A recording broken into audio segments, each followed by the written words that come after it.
হাদিসের দ্বিতীয় অংশে আল্লাহ রাসূল বলেন, ওয়ার রাজুলু রাইনা আলা আহলি বাইতিহি, একজন পুরুষ তার ঘরের ব্যাপারে দায়িত্বশীল,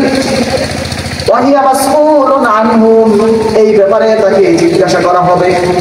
আমি একজন স্বামী, আমি একজন বাবা, আমি একজন দাদা, আমি একজন চাচা,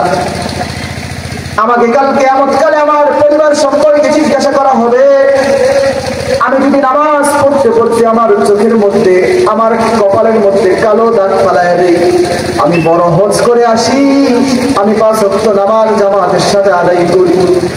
কিন্তু যদি আমার পরিবারের লোক, আমার ছেলে, আমার মেয়ে নামাজি না হয়, আমি 5 ওয়াক্ত নামাজ পড়ি, পরে মুসলমান বান্দাগণ আমার মেয়ে পর্দা করে না, আমার মুসলমান বান্দাগণ আমি 5 ওয়াক্ত নামাজ পড়ি, আমার ঘরের স্ত্রী আমার কথা শুনে না, ও আমার মুসলমান বান্দাগণ আমি নামাজ পড়েছি, আমি হজ করেছি, কিন্তু আমার ছেলে নামাজে আসে না, ফজরের সময় আমি আগে আগে মসজিদে চলে যাই, কিন্তু আমার ছেলে, আমার পরিবারের লোকজন ঘুমিয়ে থাকে, সূর্য ওঠার পরে তারা ঘুম থেকে ওঠে, তাহলে মনে রাখুন গো মুসলমান, আপনাকে কাল কিয়ামত কালে জবাবদাহি করতে হবে। আপনাকে আপনার পরিবারের সদস্যদের ব্যাপারে